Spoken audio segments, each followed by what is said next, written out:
നമസ്കാരം. ഓട്ടപ്രദക്ഷിണത്തിലേക്ക് എല്ലാ പ്രിയപ്പെട്ട പ്രേക്ഷകർക്കും സ്വാഗതം. ഇവിടെ ജമാഅത്തെ ഇസ്ലാമി പഴയ പോലല്ല. അവർ വളരെ മര്യാദക്കാരാണ്. അവരുമായി കൂട്ടുചേരുന്നതിനോ വെൽഫെയർ പാർട്ടിയുടെ പിന്തുണ സ്വീകരിക്കുന്നതിനോ വി ഡി സതീശന് ഒരു കുഴപ്പവുമില്ല. എന്നിട്ട് പറയും പ്രീണനമില്ല, മതങ്ങളുടെ മുന്നിൽ കുനിഞ്ഞു നിൽക്കില്ല, അരമനകൾ കയറിയിറങ്ങില്ല എന്നൊക്കെ പറയും. പക്ഷേ പ്രീണനം വരുമ്പോൾ, മുസ്ലിം പ്രീണനം വരുമ്പോൾ സതീശന്റെ അടവൊക്കെ മാറും. എന്നാൽ ഗോവിന്ദൻ മാസ്റ്റർക്കാണെങ്കിലോ തീർച്ചയായിട്ടും PDPയും മദനിയും ഒക്കെ ദൈവങ്ങളാണ് ഇന്ന്. PDP വളരെ നല്ല പാർട്ടിയാണ്, മദനി അതിലും നല്ല വ്യക്തിയാണ്, നല്ല മനുഷ്യനാണ്. മദനിക്ക് എതിരെയൊക്കെ തന്നെ ഉയരുന്ന ആരോപണങ്ങളൊക്കെ തന്നെ നിഷേധിച്ചുകൊണ്ട്, അല്ലെങ്കിൽ മദനിയെയും PDPയും ഒക്കെ വെള്ളപൂശിക്കൊണ്ടാണ് ഗോവിന്ദൻ മാസ്റ്ററുടെ പ്രീണനം നടക്കുന്നത്. പ്രീണന വിഷയത്തിൽ സതീശനും ഗോവിന്ദൻ മാഷുമൊക്കെ ഒരേ തൂവൽ പക്ഷികളാണ് എന്നുള്ള കാര്യം കേരളത്തിലെ ജനങ്ങൾക്ക് നന്നായി മനസ്സിലായി.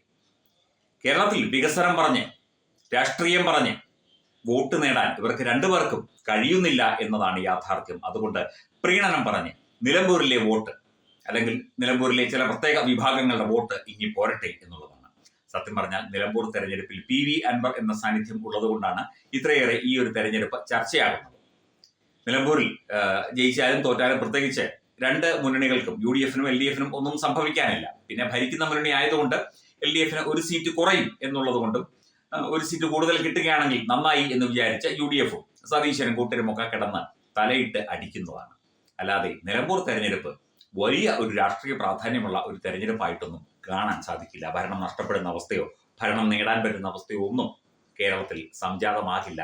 എന്നാലും ഞങ്ങൾ പ്രീണനം തുടരും. ജമാഅത്തെ ഇസ്ലാമിയെയും അതുപോലെ തന്നെ വെൽഫെയർ പാർട്ടിയെയും മദനിയുടെ PDPയെയും മദനിയെയും ഒക്കെ തന്നെ ഞങ്ങൾ ഹൃദയം തുറന്ന് സ്വീകരിക്കും എന്ന് ഇരുവരും വ്യക്തമാക്കി കഴിഞ്ഞു.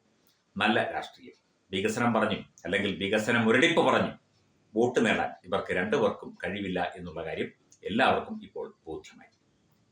പിന്നെ ഇന്ന് സ്കോർ ചെയ്തത് ശരിക്കും ശശി തരൂർ MP ആണ്. അദ്ദേഹം എല്ലാവർക്കും, എല്ലാ ഭാരതീയർക്കും, ലോകമെമ്പാടുമുള്ള എല്ലാ ഭാരതീയർക്കും പിന്തുണ കൊടുത്തുകൊണ്ട് അദ്ദേഹത്തിന് പ്രവർത്തിക്കാൻ സാധിച്ചു. 5-6 രാജ്യങ്ങൾ സന്ദർശിച്ചു.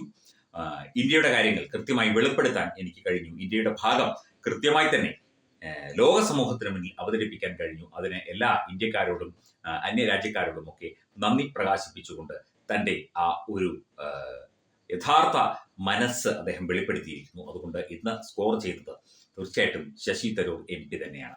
അദ്ദേഹത്തിന് ഒരിക്കൽ കൂടി അഭിനന്ദനങ്ങളും നന്ദിയും അറിയിക്കുന്നു. ഇന്ത്യയുടെ ഭാഗമായി നിന്ന്, ഇന്ത്യക്കാരനായി നിന്ന്, രാഷ്ട്രീയമല്ല രാഷ്ട്രമാണ് വലുത് എന്ന് പറഞ്ഞുകൊണ്ട് തിരുവനന്തപുരത്തിന്റെ കോൺഗ്രസ് MP ഇന്ന് വളരെയധികം മാർക്ക് സ്കോർ ചെയ്തിരിക്കുന്നു എന്നത് ശ്രദ്ധേയമായ കാര്യം തന്നെയാണ്. ഇന്ന് ദുഃഖകരമായ ഒരു കാര്യം, കെനിയയിൽ വാഹനാപകടത്തിൽ ഖത്തറിൽ നിന്ന് ടൂർ പോയ സംഘത്തിൽപ്പെട്ട ആളുകൾ 5 മലയാളികൾ ഉൾപ്പെടെ 6 പേരാണ് കൊല്ലപ്പെട്ടത്. ഒരു പിഞ്ചു കുഞ്ഞ് ഉൾപ്പെടെ മരണപ്പെട്ടതായുള്ള റിപ്പോർട്ടുകളും വാർത്തകളും ഒക്കെ പുറത്തു വരുന്നുണ്ട്. തീർച്ചയായിട്ടും അവരുടെ കുടുംബത്തിന്റെ ദുഃഖത്തിൽ പങ്കുചേരുന്നു. പാലക്കാട് സ്വദേശികളാണ് മരിച്ച മലയാളികൾ എന്നാണ് സൂചനകൾ. കൂടുതൽ വിവരങ്ങളും വിശദാംശങ്ങളും ഒക്കെ തീർച്ചയായിട്ടും വഴിയെ അറിയാൻ സാധിക്കും. അതിന്റെ വിശദാംശങ്ങളൊക്കെ ലഭ്യമായി തുടങ്ങിയിട്ടേ ഉള്ളൂ.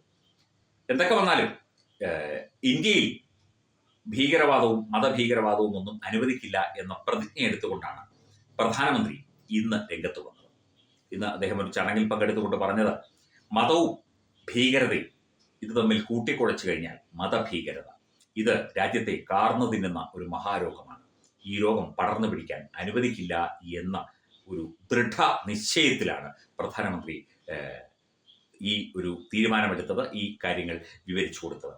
മത തീവ്രവാദത്തെ ആയാലും എന്ത് തരത്തിലുള്ള തീവ്രവാദത്തെ ആയാലും രാജ്യത്ത് നിന്ന്, ലോകത്ത് നിന്ന് തുടച്ച് നീക്കാൻ ഇന്ത്യ മുൻകൈയെടുക്കും എന്നുള്ള ഒരു ദൃഢപ്രതിജ്ഞ കൂടിയാണ് പ്രധാനമന്ത്രി എടുത്തത് എന്നത് നമുക്ക് അഭിമാനിക്കാവുന്ന ഒരു വിഷയമാണ്.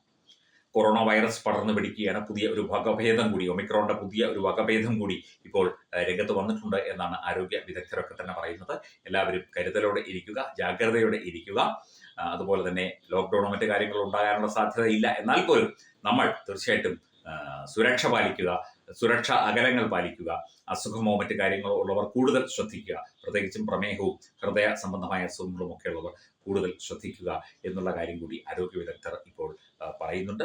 അത് നമ്മൾ തീർച്ചയായിട്ടും അവർ പറയുന്നത് അനുസരിച്ച് മതിയാകും. നമ്മുടെ ആരോഗ്യം മാത്രമല്ല, മറ്റുള്ളവരുടെ ആരോഗ്യം കൂടി നമ്മുടെ കൈകളിലാണ് എന്നുള്ള കാര്യം കൂടി നമ്മൾ ഓർക്കേണ്ടതുണ്ട്.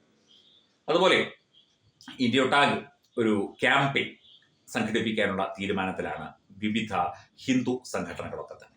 ഇതിനിടയ്ക്ക് വേറൊരു കാര്യം പറയാൻ മറന്നു. ആദ്യം പറഞ്ഞതിന്റെ ബാക്കിയായിട്ട് ഈ നിലമ്പൂരിൽ ഹിന്ദു മഹാസഭ എന്ന് പറയുന്ന സംഘടന LDFന് എല്ലാവിധ പിന്തുണയും കൊടുത്തിട്ടുണ്ട്.